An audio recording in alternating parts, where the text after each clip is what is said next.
Hello दोस्तों, स्वागत है आपका हमारे चैनल ऑनलाइन क्लासेस 2.0 में। मैं अभिनिका। आज हम बात करेंगे सेट 2 महाजनपद काल के क्वेश्चन सॉल्व करते हैं इसके अंदर। ओके, तो स्टार्ट करते हैं आज के वीडियो को। आज का हमारा जो फर्स्ट क्वेश्चन है उसमें दे रखा है 16 महाजनपदों की सूची उपलब्ध है। देखो, जो महाजनपद हुए वो कितने थे? टोटल 16। ठीक है, ये तो हम जानते हैं, लेकिन ऐसा जो हमें पता चलता है कि 16 महाजनपद थे, इसकी सूची कहाँ मिलती है? क्या ये महाभारत में मिलती है? क्या ये अंगुत्तर निकाय में मिलती है? छंदोगय उपनिषद में मिलती है या संयुक्त निकाय में? तो याद रखिएगा 16 महाजनपद थे। इस बारे में जो हमें जानकारी है वो अंगुत्तर निकाय से मिलती है। तो इसका जो राइट आंसर है वो बी हो जाएगा। नेक्स्ट क्वेश्चन है हमारा, निम्नलिखित में से मगध का कौन सा राजा सिकंदर महान का समकालीन था? देखें, सिकंदर महान जो है आपको पता है हमारे जो नॉर्थ इंडिया था उस पे आके उसने अटैक किया था, और उसकी लड़ाई सबसे पहले पोरस के साथ हुई थी। ठीक है, पोरस के साथ जो हुई थी वो झेलम नदी के किनारे हुई थी, और इस युद्ध को हम हाइडेस्पेस का युद्ध भी कहते हैं। ठीक है, जब सिकंदर महान आया और उसकी यहाँ पे जब भी मतलब उसने हमारे भारत में आया, उस टाइम पे मगध का राजा या मगध में कौन सा राजवंश चल रहा था? क्या वो नंद वंश के महापद्मानंद थे या घनानंद थे, सुकल्प थे या चंद्रगुप्त मौर्य थे? तो याद रखिएगा जब मगध में नंद वंश था। अब नंद वंश के तो आपको बता दूं महापद्मानंद भी हैं और घनानंद भी हैं, लेकिन आपको याद रखना होगा कि जब राजा सिकंदर महान आया था उस टाइम पे घनानंद का शासन था। तो इसका जो राइट आंसर है वो बी हो जाएगा।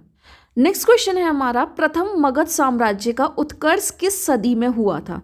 चौथी में, छठी में, दूसरी में या पहली में? याद रखिएगा जो छठी है 600 ईसा पूर्व, जैसा कि हम जानते हैं छठी शताब्दी, उस टाइम पे इसका मगध साम्राज्य का सबसे जो महाजनपद है और जिसमें भी मगध है जो सबसे पहले उभर के आया, वो सबसे बेस्ट उभर के आया वो छठी शताब्दी में। तो इसका जो राइट आंसर है वो हमारा बी हो जाएगा। नेक्स्ट क्वेश्चन है, सिकंदर की भारत में सफलता के निम्न कारण थे।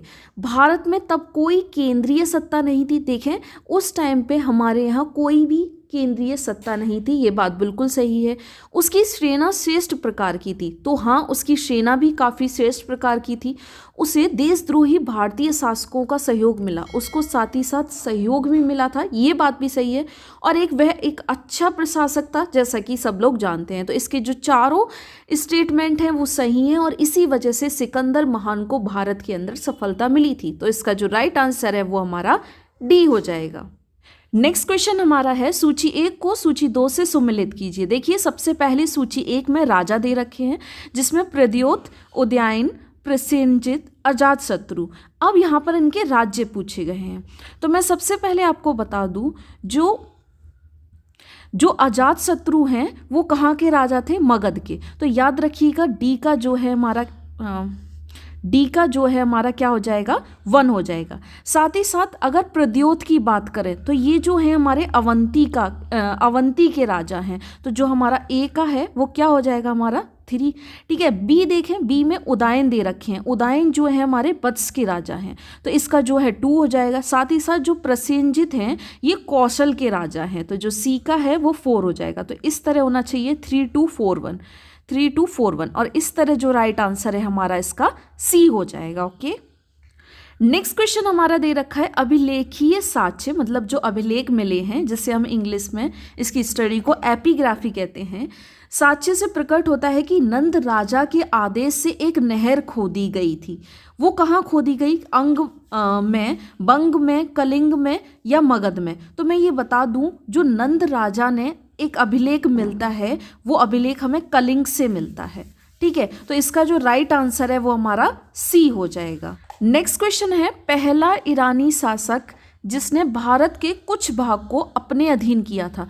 इसमें देखिए, पहला ईरानी शासक पूछ रखा है जिसने भारत के कुछ भाग को अपने अधीन किया, जिसमें ऑप्शन दे रखे हैं साइरस, कॉम्बिसिस, डेरियस या जेरसिस। तो आप याद रखिएगा, ऐसा पहला ईरानी शासक जो हैं वो डेरियस हैं, जिन्होंने भारत के कुछ हिस्से को अपने अधीन किया था। तो इसका जो राइट आंसर है वो हमारा सी हो जाएगा। नेक्स्ट क्वेश्चन जो है वो हमारा दे रखा है, मगध के राजा अजातशत्रु का किस गढ़ राज्य के साथ युद्ध रहा। ऑप्शन में दे रखा है बज्जी, जिसे हम वैशाली के नाम से भी जानते हैं, पंचाल, दोनों के साथ रहा या फिर किसी के साथ नहीं। तो मैं आपको बता दूं, जो मगध के राजा अजातशत्रु रहे हैं उनका जो युद्ध है वो बज्जी यानी कि वैशाली के साथ रहा। तो इसका जो राइट आंसर है वो हमारा ए हो जाएगा। नेक्स्ट क्वेश्चन हमारा है, बज्जी संघ मतलब कि जो हमने आपको बताया था वैशाली के विरुद्ध मगध राजा के किस शासक ने प्रथम बाबर रथ मूसल, एक ऐसा रथ जिसमें गधा जैसा हथियार जुड़ा था तथा महाशिलाकंटक पत्थर फेंकने वाले एक युद्ध यंत्र नामक गुप्त हथियारों का प्रयोग किया। तो याद रखें, ये जो किया था ये अजातशत्रु ने ही किया था। आपको मैंने बताया कि अजातशत्रु का बज्जी संघ के साथ युद्ध रहा था और उन्होंने फर्स्ट टाइम बाबर जिसमें रथ मूसल यूज़ किया था, मतलब कि एक ऐसा हथियार था जिसमें गदा जो होता है रथ के अंदर लगा हुआ था, और महाशिलाकंटक भी यूज़ किया था, मतलब कि पत्थर जिससे फेंकते हैं ऐसा एक यंत्र। तो ये जो यूज़ किए थे बज्जी संघ के विरुद्ध अजातशत्रु ने किए थे। ओके, नेक्स्ट क्वेश्चन है, नंद वंश का अंतिम सम्राट कौन था। महापद्मानंद, घनानंद, कालाशोक या इनमें से कोई नहीं। देखिए, महापद्मानंद तो जो थे ना वो नंद वंश के संस्थापक थे, लेकिन अंतिम सम्राट जिसको कि चंद्रगुप्त मौर्य ने खत्म किया था वो भी चाणक्य के साथ मिलके, तो जो नंद वंश का अंतिम राजा था वो हमारा घनानंद था। तो इसका जो राइट आंसर है वो हमारा बी हो जाएगा। नेक्स्ट क्वेश्चन है, भारत में सिक्कों मुद्रा का प्रचलन कब हुआ। ऑप्शन में दे रखा है अशोक के शासनकाल में, कनिष्क के शासनकाल में, 600 ईसा पूर्व में या 300। तो याद रखें 600 ईसा पूर्व जब महाजनपद का उदय हुआ उसी टाइम में भारत में सिक्कों और मुद्रों का प्रचलन भी स्टार्ट हो गया था। तो इसका राइट आंसर है जो सी हो जाएगा। नेक्स्ट क्वेश्चन हमारा है, निम्न राजाओं पर विचार कीजिए। ऑप्शन में दे रखा है अजातशत्रु, बिंदुसार, प्रसेनजित, जिनमें से कौन कौन बुद्ध के समकालीन थे। आपको मैं बता दूं, बुद्ध के समकालीन एक तो हमारा अजातशत्रु था, ठीक है, जो हमारा मगध का राजा था, साथ ही साथ बिंदुसार तो अशोक का बेटा था, ठीक है, वो हमारे बुद्ध के समकालीन नहीं थे, लेकिन जो हमारे प्रसेनजित हैं ये बुद्ध के समकालीन थे। तो इसका जो राइट आंसर हो जाएगा वो 1 और 3, जैसा कि हमारा सी में दे रखा है, इसलिए हमारा जो राइट आंसर है वो हमारा सी हो जाएगा। नेक्स्ट क्वेश्चन दे रखा है हमारा, 6ठी सदी ईसा पूर्व के दौरान बड़े राज्यों का उदय का मुख्य कारण क्या था। मतलब कि 600 ईसा पूर्व में जब महाजनपदों का उदय हुआ तो उसका मेन कारक क्या है। उत्तर प्रदेश और बिहार में व्यापक पैमाने पर लोहे का उपयोग, जनजातीय समाज में अधिक व्यवस्थित जीवन का मार्ग प्रशस्त किया, व्यापार और वाणिज्य का उल्लेखनीय विकास, इनमें से कोई नहीं। तो इसका जो राइट आंसर है वो हमारा ए हो जाएगा, क्योंकि लोहे के उपयोग से जो कि उत्तर प्रदेश और बिहार में व्यापक पैमाने पर यूज़ किया गया और मिला भी था, इसी कारण से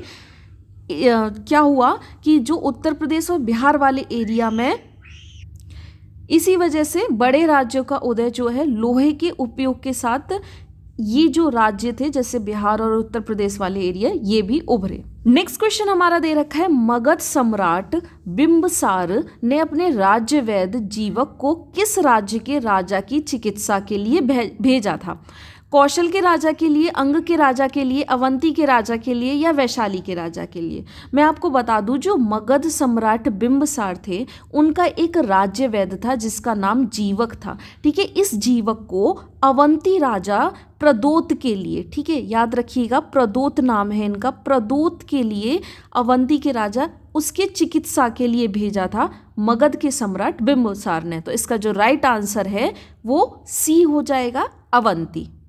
नेक्स्ट क्वेश्चन दे रखा है, किस शासक ने अवंती को जीतकर मगध का हिस्सा बना दिया।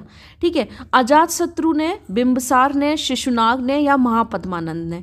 याद रखिए शिशुनाग जो थे, इसका जो राइट आंसर है वैसे हमारा सी हो जाएगा। जो शिशुनाग थे उन्होंने ही अवंती को जीता था और उसको मगध में मिला लिया था, अवंती वाले हिस्से को। तो इसका जो राइट आंसर है वो हमारा सी हो जाएगा।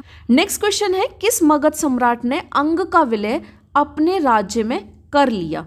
बिंबिसार ने, अजातशत्रु ने, उदयन ने या शिशुनाग ने? ये जो किया था अंग का, ये अजातशत्रु ने किया था, इसलिए इसका जो राइट आंसर है वो हमारा बी हो जाएगा। नेक्स्ट क्वेश्चन दे रखा है, शिशुनाग ने किस राज्य का विलय मगध साम्राज्य में नहीं किया? मैंने अभी आपको बताया अवंती का तो शिशुनाग ने ही किया था, साथ ही साथ वत्स का भी किया, कौशल का भी किया, लेकिन काशी का शिशुनाग ने मगध साम्राज्य में विलय नहीं किया था, इसलिए जो इसका राइट आंसर है वो हमारा डी हो जाएगा। नेक्स्ट क्वेश्चन है हमारा, काशी और लिच्छवी का विलय मगध साम्राज्य में किसने किया? बिंबिसार ने, अजातशत्रु ने, उदयन ने या शिशुनाग में? तो आप याद रखिएगा, काशी और लिच्छवी का जो विलय मगध साम्राज्य में किया था वो अजातशत्रु ने किया था, तो इसका जो राइट आंसर है वो हमारा बी हो जाएगा। नेक्स्ट क्वेश्चन है, मगध साम्राज्य के बारे में कौन सा सही नहीं है? पुराणों और महाकाव्य के अनुसार इसकी स्थापना बृहद ने की थी, ये बात बिल्कुल सही है। सबसे पहले मगध साम्राज्य में जो स्थापना है वो बृहद ने ही की थी। देन नेक्स्ट स्टेटमेंट दे रखा है, महापद्मानंद ने इसे सर्वाधिक विस्तार प्रदान किया, तो ये भी सही है, महापद्मानंद ने इसे सर्वाधिक विस्तार प्रदान किया था, इसी वजह से उसे सर्वछत्रात्मक या क्षत्रियों का अंत करने वाला एवं इकराट की उपाधि धारण की थी, ये भी स्टेटमेंट सही है। गिरिव्रज, राजगृह, पाटलिपुत्र और वैशाली क्रमशः इसकी 4 राजधानियां बनी, तो याद रखिएगा ये बात, स्टेटमेंट भी सही है। सबसे पहले जो मगध की राजधानी थी वो गिरिव्रज थी, उसके बाद राजगृह हुई और उसके बाद पाटलिपुत्र और देन इसके बाद वैशाली हुई, तो ये सारे स्टेटमेंट जो मगध साम्राज्य को लेकर हैं ये सही है, इसलिए कौन सा सही नहीं है पूछा गया है तो इसका डी हो जाएगा, ये इनमें से कोई नहीं, क्योंकि ये सारे स्टेटमेंट जो है वो सही है। नेक्स्ट क्वेश्चन हमारा है, सिकंदर के आक्रमण के समय उत्तर भारत पर निम्नलिखित राजवंशों में से किस एक का शासन था? नंद वंश, मौर्य वंश, शुंग वंश या कण्व वंश? देखें, शुंग वंश, कण्व वंश, मौर्य वंश बाद में आए हैं, उस टाइम पे नंद वंश का घनानंद था जब सिकंदर महान ने हमारे भारत पर, उत्तर भारत में आक्रमण किया था, इसलिए इसका राइट आंसर जो है वो हमारा ए हो जाएगा। और आज का अगर आपको हमारा ये वीडियो पसंद आया हो तो please like, share and comment करें और हमारे चैनल को जरूर से सब्सक्राइब भी करें। Thank you so much.